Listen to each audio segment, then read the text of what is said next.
Welcome to Red and Blue. I'm Caitlin Huey-Burns in Washington. Thanks for joining us. We begin with another mass shooting in America. At least 3 people were killed in Michigan.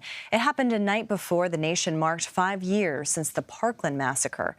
And with Washington still gripped by the downing of 3 airborne objects, senators received a classified briefing today on the issue. Lawmakers on both sides of the aisle called for more transparency and urged the president to address the public on the issue. 95% of what was discussed in that room today can be made public without compromising the security of this country. They're still in the process of collecting the last 3 objects. There has not been, the materials have not been collected yet, and a lot of the analysis will depend upon that collection. Unfortunately, we can't find the remnants. We can find the remnants of the spy balloon, but we haven't found the remnants of the other 4 because they're in very difficult terrain. So for more on this, Nancy Cordes and Scott MacFarlane join us now. Nancy, of course, is CBS News chief White House correspondent, and Scott at the table with me is CBS News congressional correspondent. Great to have you both here on this Valentine's Day.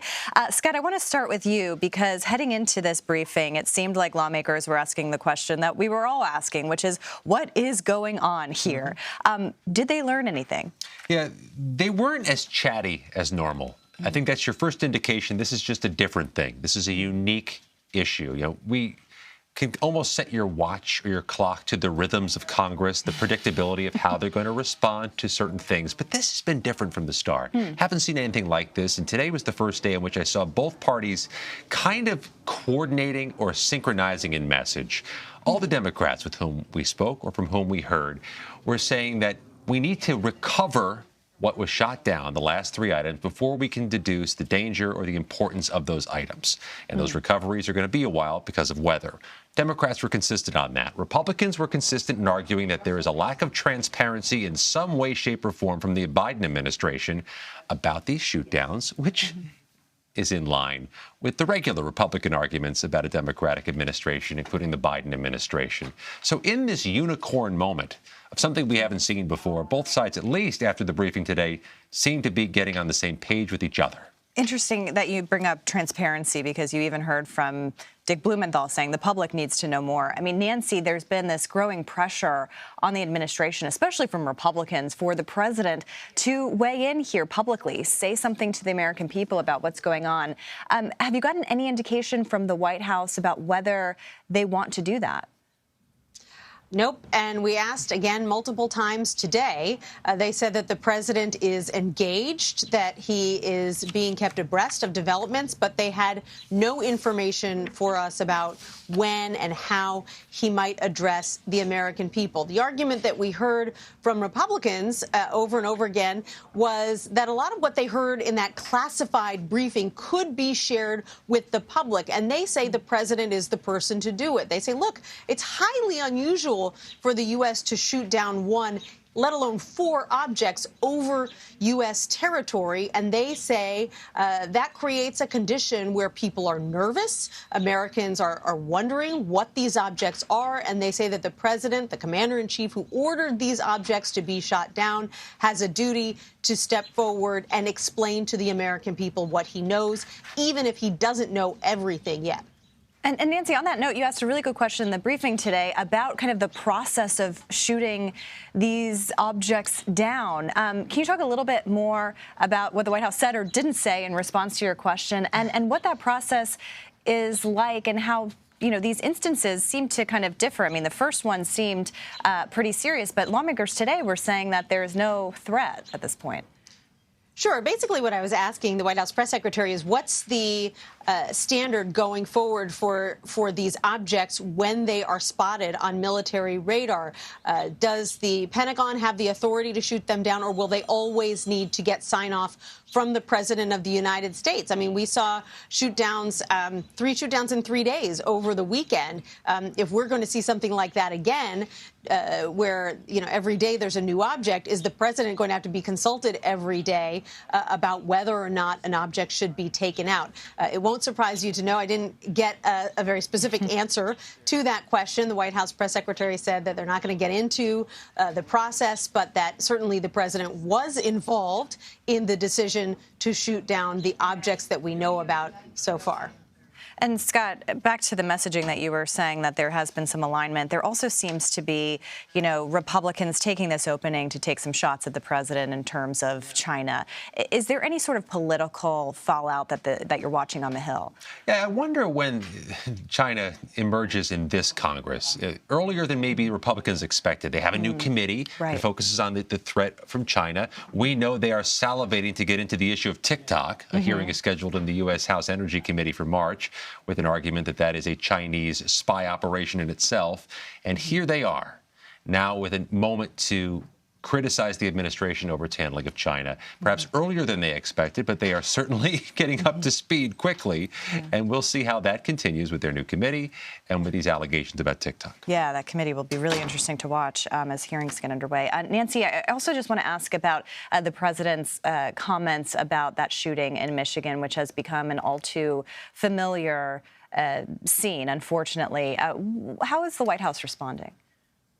Well, they're responding the way that they have to respond with depressing frequency to mass shootings like this one by expressing their heartfelt regret for the families of the victims and talking about the fact that the president has, placed a call to state officials to offer any assistance that he can provide to make sure that they have everything that they need. I mean, it's the kind of statement that we just see over and over again because there are so many mass shootings in this country. Beyond that, the White House went on to say, and the president went on to say in his statement, something that we've also heard very frequently from this president, which is that in the wake of yet another shooting, he is renewing his calls for another assault weapons ban on high-capacity magazines and requiring background checks on all gun purchases. So some of the policies that he's been pushing for quite a while, but obviously has not been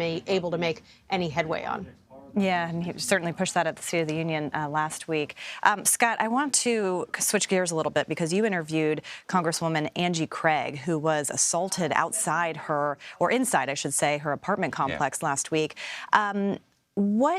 What did she tell you? I mean, seems like a serious attack, and I'm kind of curious whether there's going to be any legislative response. We've heard a lot about political violence. This was just random violence. Angie Craig, beginning her third term as a Democrat from Minnesota in the U.S. House, was in her apartment complex elevator.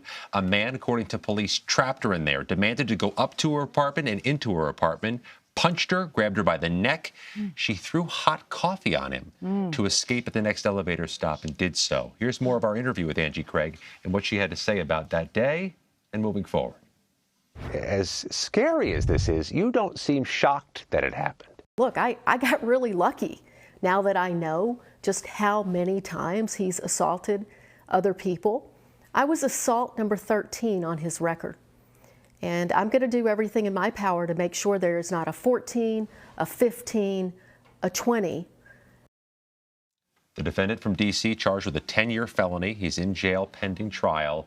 It is his latest criminal offense, according to his records. And what Congresswoman Craig is saying is this underscores the need for criminal justice reform, perhaps legislation to reduce the frequency of repeat offenders, or how to deal with those with mental health concerns or drug addiction. I mean, that seems like an area ripe for some bipartisanship, especially with crime being a big issue in the past midterm. Do you see any appetite for that now that it's one coalition of moderates who has a piece of legislation that would require local prosecutors to better track data on prior offenses for people they charge, plea agreements, and release of people they charge, people who may have the potential to reoffend. Okay. And Nancy, going back to the White House, Ron Klain, who has departed as chief of staff to the president, gave an exit interview of sorts today to the New Yorker, kind of talking about his legacy. How is the White House kind of preparing for this new era with a new chief of staff and how to deal with this divided Congress?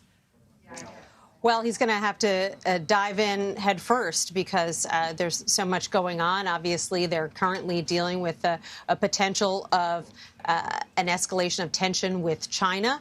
Obviously, the president just laid out his priorities for the next year in his State of the Union, many of which will be very difficult to achieve in a divided Congress. And, of course, looming over all of this is the potential for the president to announce sometime in the next few weeks his bid for re-election, at which point you'll have the White House operating in one lane and the Biden re-elect effort operating in another lane, and they will try to work in tandem, but that just creates an added layer of complexity to all of this. So Jeff Zients definitely has his work cut out for him. Yeah, and with Nikki Haley jumping into the mix today, 2024 has already begun, at least on the Republican side, and we'll follow all of it with you both. Nancy Cordes and Scott MacFarlane, thank you so much for your time.